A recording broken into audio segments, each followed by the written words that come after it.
नमस्कार मित्रांनो, आज आपण अकोला जिल्हा पोलीस भरती 2023 या प्रश्नसंचामधील अंकगणितावर जेवढे क्वेश्चन विचारलेले आहेत ते सॉल्व्ह करणार आहात.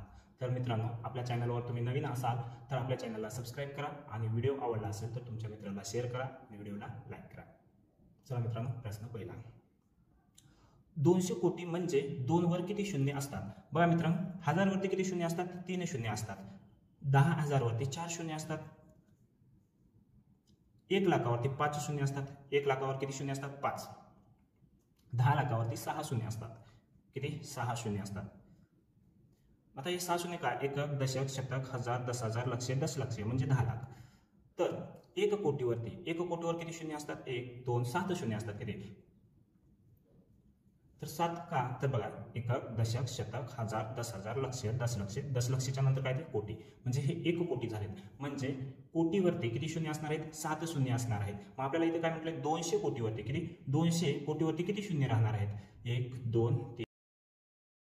मग विचारलं काय? 2 वर किती शून्य असतील? तरी हे काउंट करून घ्या. किती शून्य आहेत? 9 शून्य आहेत. म्हणजे 200 कोटीमध्ये 2च्या समोर किती शून्य असतील? तर 9 शून्य असतील. पर्याय क्रमांक बी. प्रश्न दुसरा. 1 ते 100 मध्ये एकूण मूळ संख्या किती आहेत? हे काढायचे आपल्याला. 1 ते 100 पर्यंत मूळ संख्या किती आहेत? तर 25 आहेत. आता मूळ संख्या म्हणजे काय?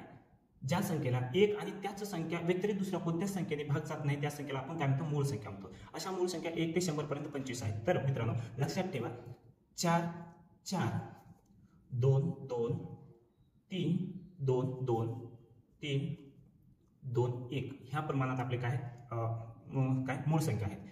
1, 2, 3, 4, 5, 6, 7, 8, 9, 10. बघा मित्रांनो, हे म्हणजे काय? 1 ते 10 पर्यंत किती मूळ संख्या आहेत? 4 आहेत. 11 ते 20 पर्यंत 4 मूळ संख्या आहेत. इथे काय? 21 ते 30 पर्यंत 2 मूळ संख्या आहेत. आणि 31 ते 40 पर्यंत 2 मूळ संख्या आहेत. नंतर काय म्हटलं? 3 मूळ संख्या आहेत. ते किती? 41 ते 50 पर्यंत. 41 ते 50 पर्यंत. मग त्यानंतर 51 ते 60 पर्यंत 2 मूळ संख्या आहेत. आणि 61 ते 70 पर्यंत 3 मूळ संख्या आहेत. 71 ते 80 पर्यंत किती? 3 मूळ संख्या आहेत. 81 ते 90 पर्यंत काय आहेत? 2 मूळ संख्या आहेत. आणि 91 ते 100 पर्यंत 1 मूळ संख्या आहे. ती कोणती? 97. मग मित्रांनो, असं लक्षात का ठेवायचं? कधी कधी विचारलं जाते की 1 ते 30 पर्यंत 1 ते 30 मध्ये किती मूळ संख्या आहेत असं विचारल्यावरती आपल्याला हे माहित असेल किती? 4, 4, 2 म्हणजे इथपर्यंत. हे लक्षात ठेवा. जसं आपण पाठांतर करतो 4, 4, 2, 2, 3, 2, 2, 3, 2, 1 या प्रमाणात तुम्ही लक्षात ठेवा. मग तुम्हाला कळून जाते. पहिले 4 हे 1 ते 10 पर्यंत 4 मूळ संख्या आहेत. दुसरे 4 11 ते 20 पर्यंत 4 मूळ संख्या आहेत. या प्रमाणात. म्हणजे जेव्हा तुम्हाला 1 ते 30 पर्यंतच्या मूळ संख्या विचारते तेव्हा प्रत्येक वेळेस तुम्ही असं म्हणणार नाही 2, 3, 5, 7 अशा मूळ संख्या मिळण्यापेक्षा हे लक्षात ठेवल्यावर असेल तर तुम्हाला डायरेक्ट कळून जातात की 10 मूळ संख्या आहेत. किती? 10 मूळ संख्या. हे 4, हे 4, हे 2 या प्रमाणात तुम्हाला सांगता येते. तर मित्रांनो, 1 ते 100 पर्यंत जितक्या मूळ संख्या आहेत ते तुम्हाला लक्षातच असावेत. प्रश्न तिसरा. एका दूध संकलन केंद्रावरती 805 लिटर गाईचे दूध आणि 915 लिटर म्हशीचे दूध संकलन केले. त्यापैकी 1575 लिटर दुधाची विक्री केली तर किती लिटर दूध शिल्लक राहिले? बघा मित्रांनो, गाईचे दूध किती आहे? 805 आणि म्हशीचे दूध 915 आहे. हे एकूण दूध आहे. आणि त्यापैकी किती विकण्यात आलेले आहे? 1575 विकण्यात आलेलं आहे. तर अगोदर होतं किती ते काढून घ्या. 5 आणि 5 10 ला 1, 1 आणि 1 2, 8 आणि 9 17, 17ला 17 म्हणजे 1720 लिटर दूध त्या दूध संकलन केंद्रामध्ये आहे. त्यापैकी 1575 लिटर दूध त्यांनी विक्री केले. तर शिल्लक किती राहणार आहे ते काढायचे आपल्याला. फक्त इथे बेरीज आणि वजाबाकीच करायचं, बाकी काय नाही. बघा, 0 मधून 5 जात नाही, एकाला 1 घेतला 5, 5 मधून 10 मधून 5 गेले, 5 राहिले. इथे 1 उरला, 1 मधून 7 जात नाही म्हणून एकाला 1 घेतला 11, 11 मधून 7 गेले, राहिले 4. आणि इकडे 1 घेतल्यामुळे इथे राहिले 6, 6 मधून 5 गेले, 1 राहिले, 1 मधून 1 गेला 0. म्हणजे त्या दूध संकलन केंद्रामध्ये शिल्लक दूध राहिलेले किती आहे? 145. पर्याय क्रमांक डी. प्रश्न चौथा. 5 अंकी मोठ्यात मोठी समसंख्या व 4 अंकी लहानात लहान विषम संख्या यातील या संख्येच्या फरकातील सर्व अंकांची बेरीज पुढीलपैकी किती म्हटले? मग मित्रांनो, 5 अंकी मोठ्यात मोठी संख्या म्हटलंय. आता 5 अंकी मोठ्यात मोठी संख्या म्हटलं, आता समसंख्या म्हटलंय तर 5 अंकी मोठ्यात मोठी संख्या आपली कोणती येते? 99,999 येते. पण ही विषम संख्या झाली. तर समसंख्या करायचं असेल, याच्यामध्ये 1 वाढवलं तर ते 6 अंकी संख्या होते. तर आपल्याला यापेक्षाही कमी घेतलं तर समसंख्या मिळून जाते. बघा, 9,998 ही समसंख्या सर्वात मोठी 5 अंकी मोठी समसंख्या आहे. तर नंतर काय म्हटलेलं आहे? 4 अंकी विषम संख्या घ्या म्हटलेलं आहे. 4 अंकी विषम संख्या, 4 अंकी लहानात लहान विषम संख्या म्हटलेलं आहे. 4 अंकी लहानात लहान संख्या कोणती येणार आहे आपल्याला? 1000. पण आपल्याला विषम संख्या म्हटलेला आहे, 4 अंकी लहानात लहान विषम संख्या म्हटले तर 4 अंकी लहानात लहान विषम संख्या कोणती येते, सॉरी 1001 ही काय 4 अंकी लहानात लहान विषम संख्या आहे. मग ह्या दोघांची बेरीज, याच्या दोघांच्या फरकातील अंकाची बेरीज करा म्हटलं. याच्या दोघांचा फरक घ्या, 7 9 9 9 मधून 1 गेला 8 आणि 9 ला 9. आता यांची बेरीज करायची आहे. याची बेरीज केल्यावरती जे उत्तर येते ते आपलं उत्तर असणार आहे. 9 9 18 18 27 27 35 35 7 42 काय ते 42. आपलं उत्तर काय असणार आहे 42, पर्याय क्रमांक सी. प्रश्न 5. दोन क्रमवार संख्यांचा गुणाकार 3782 असेल तर त्यापैकी लहान संख्या कोणती. बघा मित्रांनो, आता हे प्रश्न दोन प्रकारे सोडतात. एक पर्यायाद्वारे बघा, त्याच्यामध्ये लहान संख्या म्हटलं तर याच्या आता बघा पर्यायामार्फत जाऊ आपण. 64 आहे तर समोरची संख्या काय असणार 65. या दोघांचा गुणाकार केला तर एका स्थानी काय येते 0 येते. तर पर्यायामध्ये आपल्या उत्तरामध्ये एक 0 आहे का, एका स्थानी नाही 2 आहे. तर इथे 63 समोरची संख्या काय असणार 64. दोघांचा गुणाकार केला एका स्थानी 2 येत आहे, म्हणजे हे पर्याय असू शकतो. एक लक्षात घ्या, हे पर्याय असू शकतो. आता बघा इथे 62 आहे, समोरची संख्या 63 होईल. ह्या दोघांचा गुणाकार केला तर एका स्थानी 6 एक अंक येते, म्हणजे हा पर्याय नसू शकतो. हे पण पर्याय नसणार आहे. तर हे पर्याय असू शकतो. बघा पर्याय क्रमांक डी बघा, याच्या समोरचं काय असणार आहे 62. 61 गुणिले 62 केलं तर एका स्थानी बे म्हणजे हा देखील काय असू शकतो पर्यायामध्ये असू शकतो. तर ह्या दोघांचा म्हणजे आता 61 गुणिले 62 हे करून बघलं तर आपल्याला उत्तर हे मिळते. हे एक प्रकार झाला. बघा बे या दोघांचा गुणाकार करा तर आपल्याला उत्तर काय येते 3782 हे उत्तर पर्यायाद्वारे. आणि दुसरा पर्याय म्हणजे काय 3782 याच्या जवळची वर्गसंख्या घ्या. याच्या जवळची म्हणजे कोणत्या संख्येचा वर्ग याच्या जवळपास येतो, तर 61 चा वर्ग याच्या जवळपास येतो का बघा. आता 61 चा वर्ग काढण्याची पद्धत काय आहे, याचा वर्ग काढून घ्या आणि याचा वर्ग काढून घ्या. ह्या दोघांचा गुणाकार करा आणि त्याची दुप्पट करा. 6 1 6 6 2 12 12 1 याला द्या आणि 1 याला द्या. ह्या दोघांची बेरीज करून घ्या 37. म्हणजे याच्या जवळपासची वर्गसंख्या 61 आहे, म्हणून छोटी संख्या काय असणार आहे 61 येणार आहे. या प्रकारे आपल्याला सांगता येते. याच्यातले पर्याय क्रमांक डी हा योग्य उत्तर आहे. प्रश्न 6. एका शाळेमध्ये विद्यार्थी आणि शिक्षक यांची एकूण संख्या 1040 आहे. त्या शाळेत प्रत्येक 15 विद्यार्थ्यांमागे एक शिक्षक शिल्लक, तर एकूण शिक्षकांची संख्या किती. बघा मित्रांनो काय म्हटलेलं आहे, एकूण एका शाळेमध्ये एकूण 1040 एकूण संख्या आहे. विद्यार्थी आणि शिक्षक यांची एकूण संख्या किती आहे 1040 आहे. तर त्यामध्ये प्रत्येक 15 विद्यार्थ्यांमागे एक शिक्षक आहे, म्हणजे 16 लोकांचा एक गट आहे. कळतंय, 15 आणि 1 म्हणजे 16 लोकांचा एक गट आहे. तर या 1040 मध्ये किती गट होतात, तर किती गट होणार तेवढे शिक्षक मिळणार आहेत आपल्याला, कारण एका गटामध्ये एकच शिक्षक आहे. 16 की 96 96 गेले, उरले किती 8 उरले. 16 5 80 म्हणजे गट किती पडत आहेत 62. सॉरी गट किती पडत आहेत 65. म्हणजे शिक्षक किती असतील, एकूण शिक्षक किती असतील तर 65 शिक्षक असतील असं आपल्याला सांगता येते. पर्याय क्रमांक ए. प्रश्न 7. अशी मोठ्यात मोठी संख्या कोणती जिने 6859 आणि 9069 ला भागल्यास प्रत्येक वेळी 8 शिल्लक राहते. मग मित्रांनो आता काय म्हटलेलं आपल्याला मोठ्यात मोठी संख्या म्हटलेली आहे. मोठ्यात मोठी संख्या म्हटल्यावर आपल्याला माहिती आहे मसावी काढावं लागते. काय करावं लागेल मसावी काढावं लागेल. आणि मसावी काढताना एखाद्या संख्येने ह्या दोन्ही संख्येला भाग जाते ती संख्या, पण दोन्ही संख्येला भाग जाते परंतु शिल्लक किती राहते म्हणजे 8 शिल्लक राहते. मग याच्यामधून आपल्याला 8 काय करावं लागेल मायनस करावं लागेल. तर आपल्याला त्या दोन संख्या मिळतात. कळालं मित्रांनो, याच्यामधून 8 मायनस करावं लागेल आणि याच्यामधून 8 मायनस केल्यावरती आपल्याला त्या दोन संख्या मिळतात. त्या दोन संख्या मिळतात. मग या दोन संख्येला कोणत्या संख्येने भाग जाते हे आपण बघणार आहोत. 6851 9061. बघा मित्रांनो आता ह्या दोन संख्येला कोणत्या संख्येने भाग जाते तर बघा 17 ने भाग जाते. 17 चौक 68 पूर्ण भाग गेला. इथे एका संख्येला भाग जात नाही म्हणून 0 घेतला. 17 त्रिक 51. 17 5 85 इथे 5 उरले. 17 त्रिक 51 आणि इथे 5 उरले. 17 त्रिक 51. आता कितीने भाग जातो 13 ने भाग जातो. 13 त्रिक 39. 13 इथं उरला. इथे 13 1 13. 13 चौक 52 इथे 1 उरला. 13 1 13. आता कोणत्या संख्येने भाग जातो का ही देखील मूळ संख्या आहे, ही देखील मूळ संख्या आहे, म्हणजे कोणत्या संख्येने भाग जात नाही. या दोघांचा गुणाकार म्हणजे आपल्याला त्याचा मसावी मिळतो. काय मिळतो मसावी मिळतो. मग मसावी किती असणार आहे आपला 221, कारण ह्या दोघांचा गुणाकार करा तर 221 हे आपलं उत्तर येते. तर पर्याय क्रमांक बी. प्रश्न 8. 4चा घन 8च्या वर्गाच्या किती पट आहे. बघा काय म्हटलेलं आहे 4चा घन म्हटलेला आहे. 8च्या वर्गाच्या म्हणजे कोणाच्या वर्गाच्या 8च्या वर्गाच्या म्हटलं म्हणून याला छेदामध्ये घ्या. 8चा वर्ग. आता ह्या एकमेकांची पट काढा म्हटलेला आहे. 4चा घन 64 आणि 8चा वर्ग 64. मग याच्या हे किती पट आहे तर 1 पट आहे. म्हणून आपल्याला लिहिता येते 1 पट किंवा गुणोत्तर पद्धतीमध्ये मांडा. 4चा घन गुणोत्तरात 8चा वर्ग. 4चा घन 64 आणि 8चा वर्ग 64 म्हणजे कटवलं तर काय होते हे 1 पट आहे, हे 1 पट आहे, याच्यात एकच पट आहे म्हणजे जेवढ्याला तेवढे आहे म्हणून आपल्याला 1 पट म्हणता येते. पर्याय क्रमांक 1. प्रश्न 9.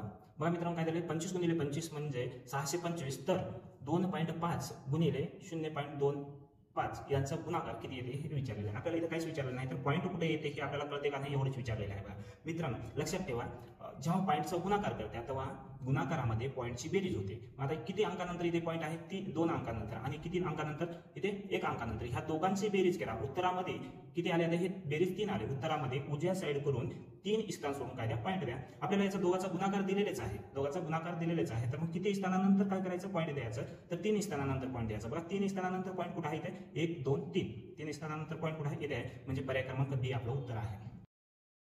प्रश्न 10.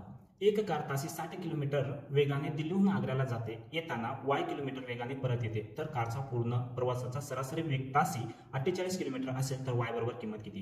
बघा मित्रांनो आपल्याला दिल्लीहून आग्र्याला चालली. दिल्लीहून आग्र्याला आता हे अंतर माहिती नाही पण जाण्याचा वेग काय आहे त्याचा जाण्याचा किलोमीटर पर आवर 60 किलोमीटर पर आवर्स आहे. येतानाचा वेग दिलेला नाही तर y दिलेला आहे आणि ह्या दोघांसाठी म्हणजे जाणं आणि येण्यासाठी सरासरी वेग दिलेला आहे किती 48. त्यासाठी आपल्याला काय करावं लागेल अंतर काढून घ्यावं लागेल. मग याचा अंतर काढायचं असेल तर आपल्याला काय करावं 60 आणि 48 ह्या दोघांचा काय करावं लागेल लसावी काढावं लागेल. ह्या दोघांचा लसावी येते 240. मग आपल्याला काय करावं लागेल जाण्यासाठी वेळ काढावा लागेल. वेळ बरोबर काय असणार आहे एकूण अंतर भागिले काय वेग. जाण्याचा आपल्याला वेग दिलेला आहे येण्याचा वेग दिलेला नाही पण सरासरी वेग दिलेला आहे तर आपल्याला काय जाण्यासाठी किती वेळ लागला ते काढायचं आहे. तर काय करावं लागेल अंतर भागिले वेग म्हणजे जाण्यासाठी आपल्याला किती वेळ लागलेला आहे वेळ किती लागलेला आहे 4 तास लागलेला आहे. बरोबर कळालं. आता हा जो आहे हा सरासरी वेग आहे. सरासरी वेग म्हणजे जाणं आणि वापस येण्यासाठी आणि आपण फक्त त्या दोघांमधलं अंतर म्हणजे जाण्याचं अंतर किती आहे 240 आहे तर जाऊन वापस यायचं असेल तर 480 असेल. 480 असेल अंतर आपल्याला काय करायचं आहे एकूण वेळ काढायचा आहे. तर एकूण अंतर म्हणजे किती अंतर जाणार एकूण अंतर आणि सरासरी वेगाने त्याला भागलं तर आपल्याला एकूण अंतर मिळते किती एकूण जाण्या आणि येण्याचा वेळ किती मिळत आहे 10 तास. किती 10 तास. 10 तास मिळत आहे तर जाण्यासाठी 4 तास लागलेले आहेत तर येण्यासाठी किती लागतात 6 तास लागतात. मग आपल्याला काय करायचं आता येण्याचा वेग वापस येण्याचा वेग काढायचा आहे. वापस येण्याचा वेग काढण्यासाठी आपल्याला काय करावं लागेल वेग बरोबर सूत्र काय आहे अंतर भागिले वेळ. मग अंतर किती आहे 240 आणि वेळ किती लागत आहे वापस येण्यासाठी वेळ 6 तास लागत आहे. 6×24 म्हणजे 40 किलोमीटर म्हणजे y बरोबर म्हणजे येण्याचा वेग 40 किलोमीटर पर आवर्स येत आहे. तर पर्याय क्रमांकामध्ये आपल्याला दिलेले नाही पण त्याचं उत्तर काय असणार आहे 40 किलोमीटर पर आवर्स असणार आहे. आता ही झाली एक पद्धत मित्रांनो. आता हेच दुसऱ्या पद्धतीने आपल्याला सोडता येते.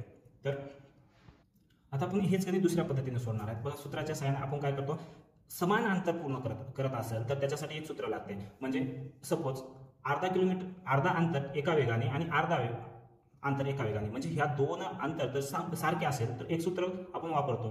ते सूत्र कोणतं आहे 2 गुणिले फर्स्ट वेग गुणिले सेकंड वेग भागिले फर्स्ट वेग प्लस सेकंड वेग. ह्या प्रकारे हे गणित वापरतो. पण आपल्याला काय एवढंच अंतर जायचं आहे आणि वापस पण तेवढंच अंतर यायचं म्हणजे समान अंतर पूर्ण करत आहात तर हे सूत्र आपल्याला लागू पडते. मग आता याच्यामध्ये करायचं 2 गुणिले जाण्याचा बघा तर आपल्याला इथे काय मिळते हे सूत्रामध्ये सरासरी वेग मिळते. सरासरी वेग मिळते. तर आपल्याला सरासरी वेग दिलेला आहे. सरासरी वेग किती आहे 48 बरोबर 2 गुणिले फर्स्ट वेग काय आहे 60 सेकंड वेग किती आहे गुणिले y भागिले 60 प्लस y.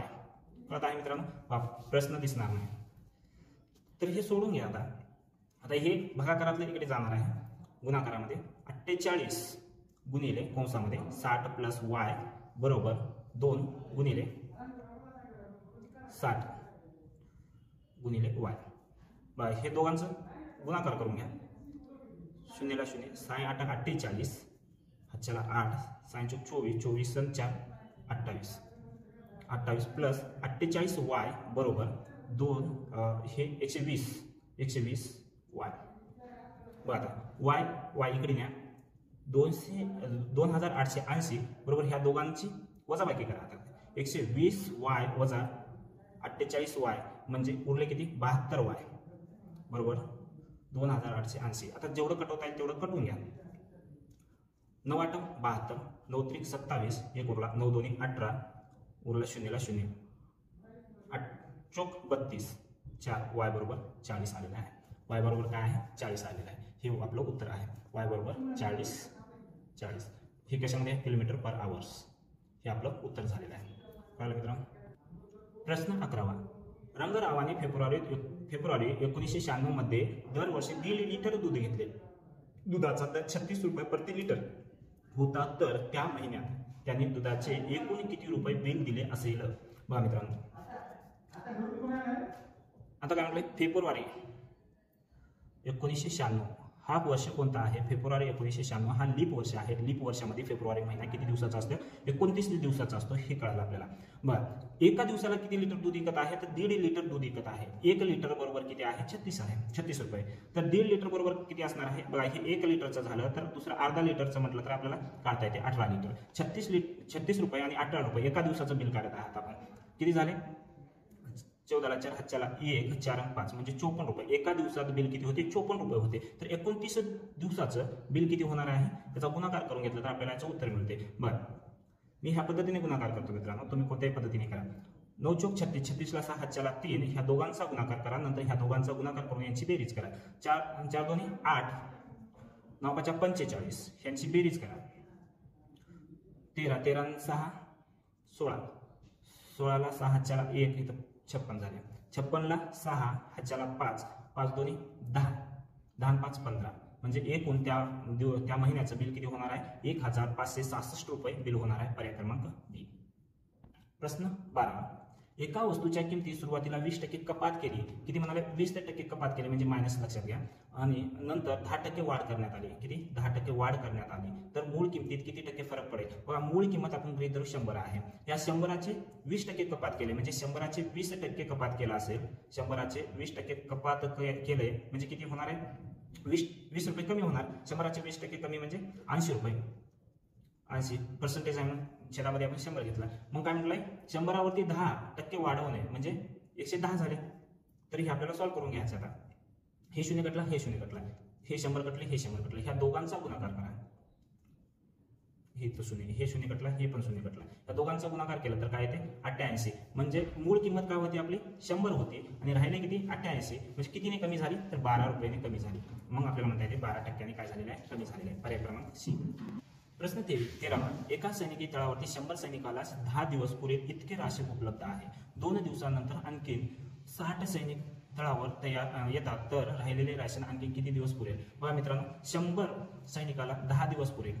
पण त्या 10 मधले 2 दिवस संपले म्हणजे 8 सैनिकाला 100 सैनिकाला 8 दिवस राशन पुरेल इतका आहे. तर आणखीन किती सैनिक आलेले आहे अगोदर 100 होते आणि आणखी 60 सैनिक आलेले आहे म्हणजे 160 सैनिक आलेले आहे. 160 सैनिकाला किती दिवस पुरेल म्हणलं आपण एक्स म्हणल्या. तर आता हे म्हणजे जास्त सैनिक असेल तर कमी दिवसामध्ये संपेल आणि कमी सैनिक असेल तर जास्त दिवसामध्ये संपेल. म्हणजे ह्याचं काय व्यस्त प्रमाण. व्यस्त प्रमाणामध्ये आपण ह्या दोघांचा गुणाकार आणि ही छेदामध्ये संख्या घेत्या म्हणजे 100 गुणिले 8 छेदामध्ये 160, 8 2 16, इथे उरले 20, 20 5 100 म्हणजे किती दिवस पुरेल 160 लोकांना 5 दिवस. हे आपल्याला उत्तर सांगता येते. पर्याय क्रमांक सी. प्रश्न 14. जगदीश, राजेश आणि पंकज यांनी सुरू केलेल्या सॉफ्टवेअर व्यवसायामध्ये 84,000 रुपयांचा फायदा झाला. त्यांनी अनुक्रमे 2, 3, 7 या प्रमाणात नफ्याचे वाटप केले तर राकेशचा वाटा किती. बरं, याचं जे गुणोत्तर आहे या गुणोत्तराची बेरीज करा. किती झाले 12 आणि गुणोत्तर एकूण नफा किती झालेला 84,000. तर ह्या गुणोत्तराच्या म्हणजे 12 भाग म्हणजे 84,000 तर 1 भाग बरोबर किती हे करायचं असेल तर आपल्याला काय करावं लागेल तिरकस गुणाकार करावा लागेल. तिरकस गुणाकार केला ह्या दोघांचा गुणाकार म्हणजे 84,000 छेदामध्ये x बरोबर छेदामध्ये 12, 12 84 म्हणजे 1 भाग बरोबर किती आलेला आहे 7,000 आलेला आहे. तर राकेशचं विचारलेलं आहे आपल्याला, राकेशला त्याचा नफा किती मिळणार आहे. राकेशला 3 भाग आहेत, म्हणजे एक भाग बरोबर किती 7,000, तर 3 भाग बरोबर किती 21,000, किती 21,000 हे राकेशचा वाटा असणार आहे. यामध्ये आपल्याला पंकजचं विचारलं असेल तर आपण त्या 7,000 कट केले असत्या तर किती झाले 49. या प्रकारे आपल्याला उत्तर काढता येते. आपलं उत्तर काय आहे 21,000, त्याचा पर्याय दिलेला नाही. 21,000 राजेशचा वाटा आहे. प्रश्न 15वा, गणपतरावांनी 2,225 रुपयांचे कर्ज 5 हप्त्यात फेडले. प्रत्येक हप्ता मागील हप्त्यापेक्षा 50 रुपये अधिक होता, तर पहिला हप्ता किती रुपयाचा आहे. बघा मित्रांनो, ह्या प्रकारचे गणित आपण 3 प्रकारे सोडवू शकतो, पण तुम्हाला जी पद्धत सोपी वाटेल त्या पद्धतीने सोडा. मी तिन्ही पद्धतीने सोडून दाखवतो तुम्हाला. बघा, फर्स्ट पद्धत काय आहे, हप्ते किती 5 हप्ते आहेत नाही. पहिला हप्ता जेवढा आहे त्यापेक्षा दुसरा हप्ता 50 ने जास्त आहे, दुसऱ्या हप्त्यापेक्षा तिसरा हप्ता 50 रुपयाने अधिकचा आहे. असं आपल्याला 5 हप्त्या पाडलेले आहेत. त्या 5 हप्त्याचं एकूण कर्ज घेतलेले आहे 2,250. तर पहिला हप्ता आपण x मानू, दुसरा हप्ता x + 50, तिसरा हप्ता ह्या हप्त्यापेक्षा पण काय आहे 50 ने अधिक आहे x + 100, चौथा हप्ता x + 150, पाचवा हप्ता x + अधिक आहे इथे x + 200 बरोबर. कर्ज किती आहे 2,250. बघा मित्रांनो, आता हे सोडून घ्या, बेरीज आहे x किती x होतील 1x 2 3 4 5, किती झाले 5x. आता संख्यांची बेरीज करा, 50 100 150 150 300 300 200 500 बरोबर 2,250. आता हे 500 इथे जे वजाबाकीमध्ये आहे, सॉरी बेरीज अधिकचे आहेत ते बरोबरीच्या पलीकडे जाऊन काय होतात मायनस होतात. 5x बरोबर 2,250 वजा 500, 5x बरोबर किती राहणार आहे आता 1750. आता बरोबरीच्या इकडे जाऊन छेदामध्ये झाला, त्यापेक्षा आपण इथं डायरेक्ट करू. 5 5 त्रिक 15 उरले 2 5 5 25, म्हणजे x बरोबर किती आलेले आहे 350. आता x बरोबर 350, x म्हणजे काय आहे पहिला हप्ता आपल्याला विचारलेला आहे. पहिला हप्ता काय आलेला आहे 350. पर्याय क्रमांक सी. हे झालं पहिली पद्धत. आपण दुसरी पद्धत बघू. आता आपण याची दुसरी पद्धत बघत आहात मित्रांनो. एकूण कर्ज किती घेतलेलं आहे 2,250 आणि हप्ते किती आहेत 5 हप्ते. ह्या 5 हप्त्याने भागलं आपल्याला तर याच्यामधला सरासरी निघते. सरासरी म्हणजे मधला हप्ता निघते. एकूण 5 हप्ते आहेत. 5 हप्त्यामध्ये मधला एक हप्ता सोडला तर याच्यापेक्षा म्हणजे सरासरीपेक्षा 2 हप्ते लहान असणार आहेत आणि 2 हप्ते काय असणार आहेत मोठे असणार आहेत. मग आपल्याला 5 ने भागलं तर मधला हप्ता मिळतो. काय मिळतो मधला हप्ता मिळतो. 5 चोक 20 5 5 25, म्हणजे मधला हप्ता म्हणजे किती हप्ता पहिला दुसरा तिसरा हप्ता किती आहे 450. मग आपल्याला पहिला हप्ता विचारलाय यापेक्षा, म्हणजे आपल्याला उत्तर याच्या प्रश्नामध्ये काय सांगितलेलं आहे एक हप्ता दुसऱ्या हप्त्यापेक्षा 50 ने जास्त असणार आहे, म्हणजे याच्यापेक्षा छोटा 50 ने कमी असणार आहे 400चा. याच्यापेक्षा छोटा काय मिळणार आहे आपल्याला 50 ने कमी म्हणजे 350चा. ह्या पद्धतीने देखील आपल्याला काढता येते. बघा मित्रांनो, काय पद्धत पहिली आणि पद्धत दुसरी हे तेव्हाच लागू पडते जेव्हा हप्त्याची संख्या कमी असते. पण हप्त्याची संख्या जास्त असेल तर ह्या पद्धतीने आपल्याला जाणं खूप अवघड आहे. त्यासाठी आपण पद्धत तिसरी बघू. आता आपण तिसरी पद्धत बघणार आहोत. त्या तिसऱ्या पद्धतीसाठी हे सूत्र तुम्हाला पाठ लक्षात ठेवावं लागेल मित्रांनो. हे लक्षातच ठेवा. आता आपल्याला गणित सोडताना की नाही काही सूत्र असतात ते लक्षात ठेवावं लागतात. काही सूत्र लक्षात ठेवण्याची गरज नाही, प्रॅक्टिसमुळे ते होऊन जात आहे. बघा, कर्ज बरोबर काय n/2. आता n म्हणजे काय तर हप्ते. n म्हणजे किती एकूण हप्ते किती आहेत हप्त्याची संख्या. 2 f म्हणजे पहिला हप्ता, फर्स्ट इन्स्टॉलमेंट पहिला हप्ता. n म्हणजे काय हप्ता. n-1 गुणिले d म्हणजे ज्या हप्त्यामधला जो फरक आहे म्हणजे किती 50चा फरक होणार आहे ते त्याच्यामधला फरक घ्यायचा आहे.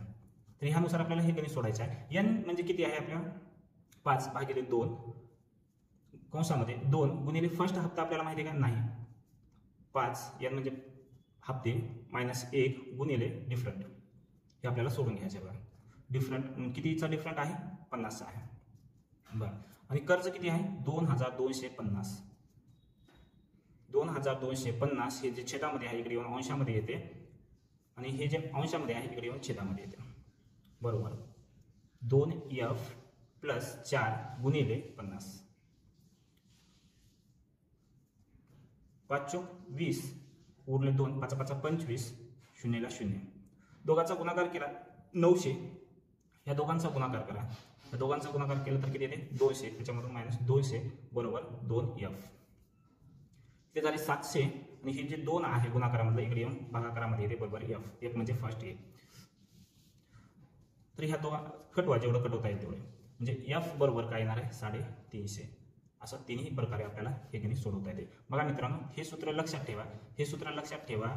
ते दोन जे अगोदरच्या जे दोन पद्धती आहे, हप्ता कमी हप्त्याची संख्या असेल तर ते लागू पडते. आता इथे 20 हप्ते असो 25 हप्ते असो कितीही हप्ते असले तर आपण लवकरात लवकर याचं उत्तर काढू शकता. तर मित्रांनो, त्यामुळे हे लक्षात ठेवा. प्रश्न 16. एका शेतात काही गायी व काही गुराखी आहेत. गायी आणि गुराखी यांच्या पायांची एकूण संख्या 98 आहे, डोक्यांची संख्या 26 आहे. तर त्या ठिकाणी गायी व गुराखी किती आहेत? बघा मित्रांनो, गायी व गुराखी यांच्या पायाची संख्या दिलेली आहे. पायांची संख्या दिलेली आहे 98 आणि डोक्यांची संख्या म्हणजे एकूण संख्या, डोक्यांची संख्या किती दिली? 26 आहे. तर मित्रांनो, आपण गृहीत धरू गाय आणि गुराखी.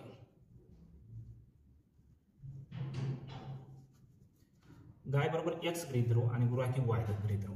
बरं, x प्लस y बरोबर किती येतात? 26 आहेत यांची संख्या. आणि गायीचे पाय म्हणजे आता पायांची संख्या काढायची आहे. गायीला किती पाय असतात? 4 आणि गुराख्यांना किती पाय असतात? 2. तर याची टोटल केलं तर किती येतात? 98. तर मित्रांनो, आता आपल्याला हे सॉल्व्ह करून घ्यायचं आहे, हे समीकरण सोडून घ्यायचं आहे. तर काय करावं लागेल? आता वायची किंमत तर कटवायसारखी झाली पाहिजे किंवा x कटले पाहिजे. त्याच्यासाठी आपण काय करायचं? ह्या समीकरणाला 2 ने गुणावे.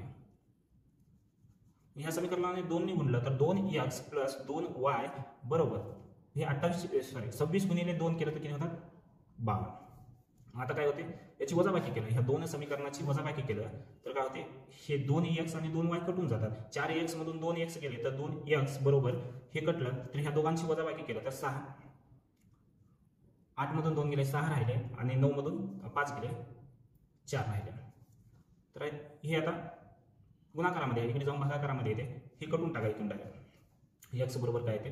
2 4 2 6 म्हणजे x बरोबर किती आलेलं आहे? 23. x म्हणजे काय? गुराखी सॉरी गायीची संख्या. गायीची संख्या 23 आहे तर एकूण 26 आहे, त्यामधून 23 गेले तर राहिले किती? 3 हे गुराखी असतील. मग आपल्याला काय विचारलंय? गायीची आणि गुराख्यांची संख्या अनुक्रमे किती आहे म्हटले? गायीची संख्या 23 आणि गुराख्यांची संख्या 3 आहे. पर्याय क्रमांक डी. प्रश्न 17. एका चौरसाची परिमिती 60 सेंटीमीटर आहे तर त्यांचे क्षेत्रफळ किती चौरस सेंटीमीटर आहे? चौरसाची परिमिती बरोबर काय आहे बघा? चौरसाची परिमिती बरोबर सूत्र 4 गुणिले बाजू आहे. आणि क्षेत्रफळ, चौरसाचे क्षेत्रफळ काढायचं असेल तर बाजूचा वर्ग काय आहे? बाजूचा वर्ग. म्हणजे आपल्याला बाजू कळाली तर त्याचे क्षेत्रफळ काढता येते. मग चौरसाची परिमिती किती आहे? 60 बरोबर 4 गुणिले बाजू. हे 4 जे गुणाकारामध्ये आहे ते बरोबरच्या इकडे येऊन काय होते? भागाकारामध्ये होते. म्हणजे 4 15 60, 15 चौक 60 म्हणजे बाजू बरोबर काय आलेलं आहे? 15 आलेलं आहे. आणि याचं क्षेत्रफळ, चौरसाचे क्षेत्रफळ बरोबर बाजूचा वर्ग म्हणजे 15चा वर्ग करायचे आपल्याला. 15चा वर्ग किती येते? 225. म्हणजे उत्तर काय येणार आहे आपलं? पर्याय क्रमांक 1. प्रश्न 18. 16 मीटर लांब आणि 4 मीटर रुंद अशा खोलीमध्ये 20 सेंटीमीटर लांब व 20 सेंटीमीटर रुंद मापाच्या किती फरशा मावतील? बघा, खोलीचं क्षेत्रफळ काय आहे? 4 मीटर रुंद आणि 6 मीटर काय लांबी आहे. म्हणजे आयत आकृती बनते. आणि आयताचे क्षेत्रफळ काय आहे? लांबी गुणिले रुंदी. मग आपल्याला खोलीचं क्षेत्रफळ काढायचं आहे तर काय येणार आहे? लांबी गुणिले रुंदी. नंतर काय? 20 सेंटीमीटर आणि 20 सेंटीमीटर म्हणजे बाजू 20 सेंटीमीटर आणि 20 सेंटीमीटर आहेत. म्हणजे हा चौरस आहे. चौरस आकृत्या फरशा या आयत आकृती जी खोली आहे याच्यामध्ये किती बसतात म्हणाले आपल्याला. मग एकूण फरशा किती लागतात हे पूर्ण भरण्यासाठी? तर काढायचं असेल तर चौरसाचे क्षेत्रफळ बरोबर काय आहे? तर बाजूचा वर्ग आहे. मग आपल्याला हे मानून घ्यायचं आहे. लांबी अगोदर काय करायचं? खोलीची लांबी किती आहे? 6. बघा, हे सेंटीमीटर मध्ये आहे आणि हे मीटर मध्ये आहे. 1 मीटर मध्ये किती सेंटीमीटर असतात? 1 मीटर मध्ये 100 सेंटीमीटर. तर याला सेंटीमीटर मध्ये रूपांतर करायचं असेल तर 100 ने गुणावं लागते. 100 ने गुणलं तर 2 शून्य येतात. म्हणजे 600 गुणिले 4 मीटरचे 100 म्हणजे 100 ने गुणलं तर 400 झाले. आणि 20 गुणिले 20 त्याचा वर्ग करणं म्हणजे 20 गुणिले 20. आता जेवढं कटवता येईल तेवढं कटवून घ्या. 20 दोन्ही 40, इथं 20 उरले, 20 एक 20 कटले. मग किती फरशा किती आले? एकूण 600 फरशा याच्यामध्ये बसतील. पर्याय क्रमांक सी. प्रश्न 19. 16 खांबातील अंतर 480 मीटर आहे. सर्व खांब समान अंतरावर आहेत तर 5व्या आणि 9व्या खांबातील अंतर किती मीटर आहे? बघा मित्रांनो, काय दिलेलं आहे? 16 खांब दिलेले आहेत.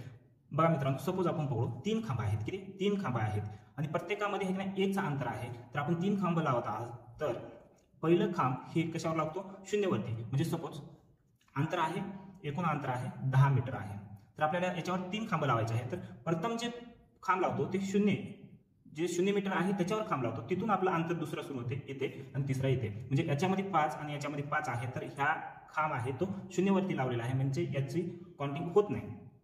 कळलं मित्रांनो. मग 480 मीटर जे अंतर आहे हे किती 16 खांबाचं असणार आहे का, 16 पेक्षा 1 कमी. कारण काय आहे 16 पेक्षा 1 कमी, कारण काय पहिलं जे खांब आहे ते 0 मीटरवर असते. म्हणजे कळालं, म्हणजे 15 जे खांब आहेत ते 480 मध्ये डिवायडेड होतील, म्हणजे 15 भागिले करावं लागेल. 15 त्रिक 45 उरले 3, 15 दोन्ही 30. म्हणजे एका खांबाच्या याच्यामध्ये अंतर, म्हणजे एक खांबापासून दुसऱ्या खांबाचं जे अंतर आहे ते 32 मीटर मध्ये आहे. तर काय म्हटलेलं आहे, 5व्या आणि 9व्या खांबातील अंतर म्हणणार आहे. 5व्या खांबाला इथं धरलं तर 5वं, इथे 6वं, हे 7वं, 8वं आणि 9वं. मग किती अंतर असेल, 1 2 3 4, म्हणजे 4 भाग झालेले आहे त्याचे. तर 32 गुणिले काय करायचं, 4 करायचं. 32 गुणिले 4 करायचं. 4 दोन्ही 8, 4 त्रिकम 12, म्हणजे ह्या दोघांमधलं अंतर काय असणार आहे, 128. पर्याय क्रमांक बी. प्रश्न 20.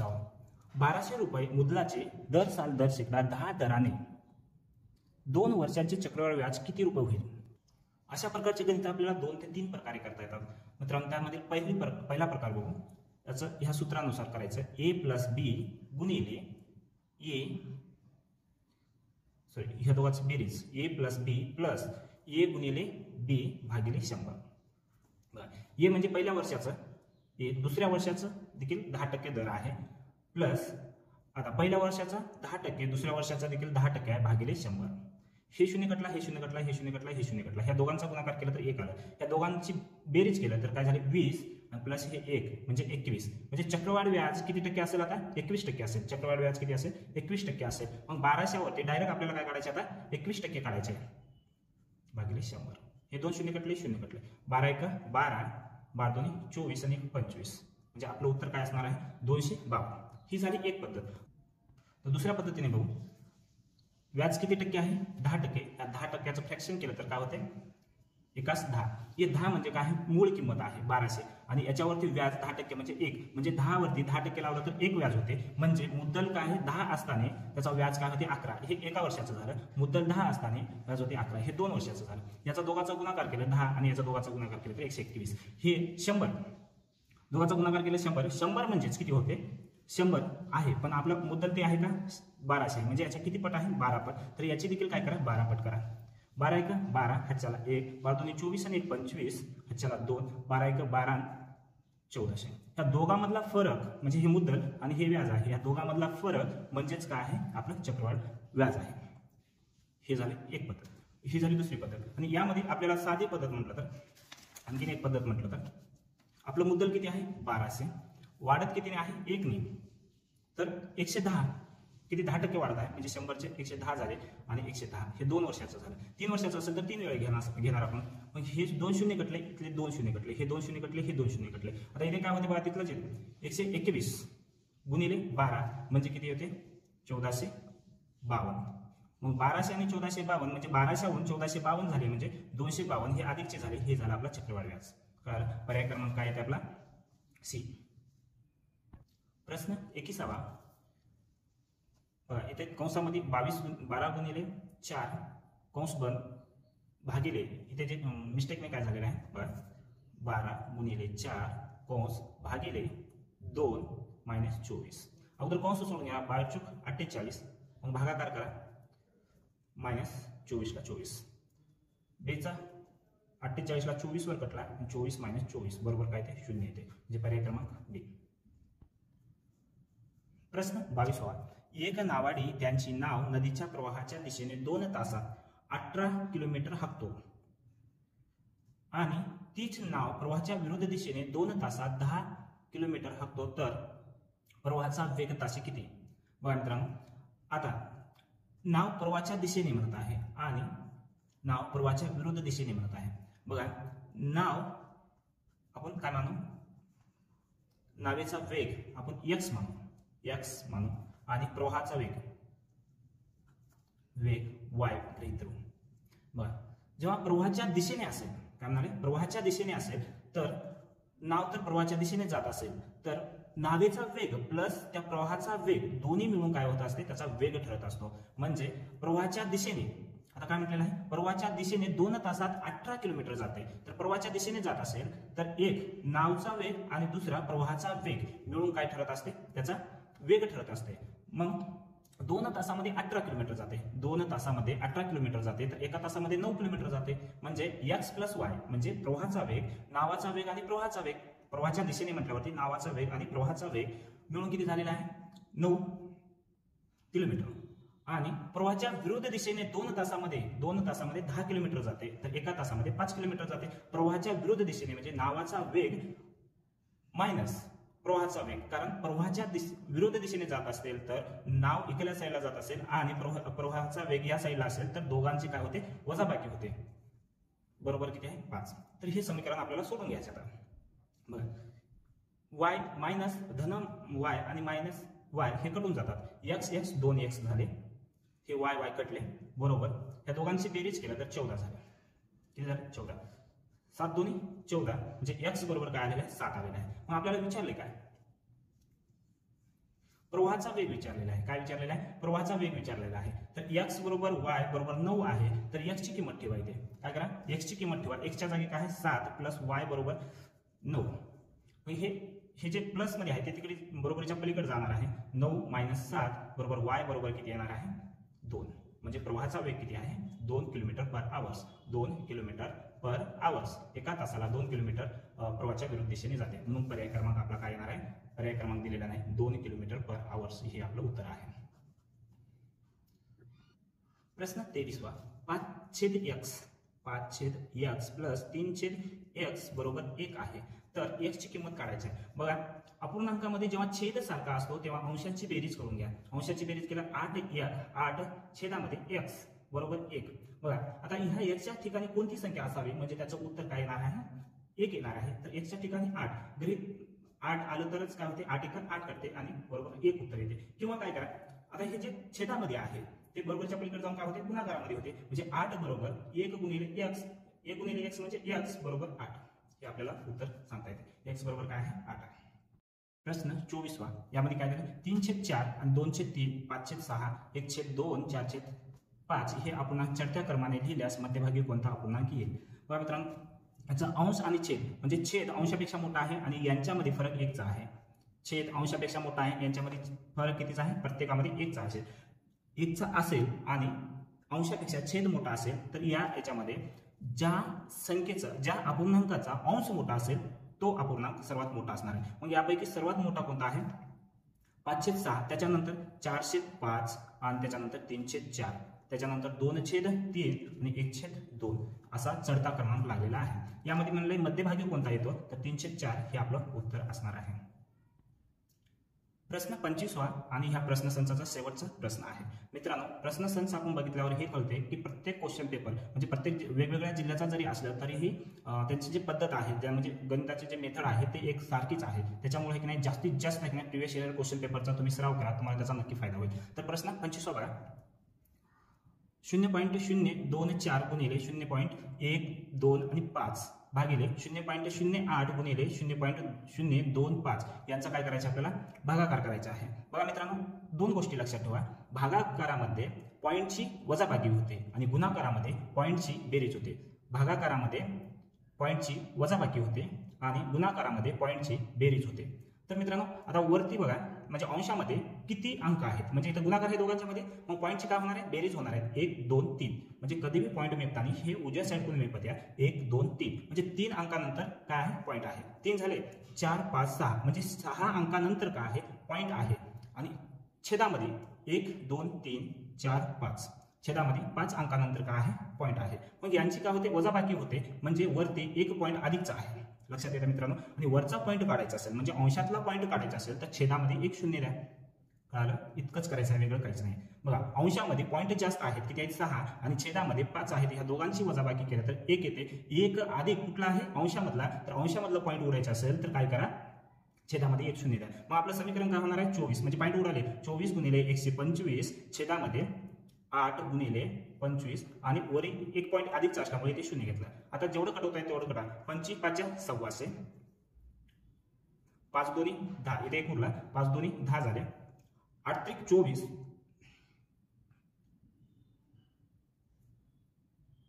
3/2 आहेत. काय आहे? 3/2 आहेत. आता बघा काय होते, बे पॉईंट दिला, इथे 1 उरला, इथे पॉईंट दिल्यामुळे इथे 1 उरला, पॉईंट दिल्यामुळे इथे 10 झाले, 2×5 10, म्हणजे उत्तर काय येणार आहे आपलं 1.5 हे उत्तर आपलं आहे. तर मित्रांनो अशा प्रकारे आपला प्रश्न संच कंप्लीट झालेला आहे. मित्रांनो तुम्हाला व्हिडिओ आवडला असेल तर तुमच्या मित्रांना शेअर करा आणि आपल्या व्हिडिओला लाईक करा. धन्यवाद.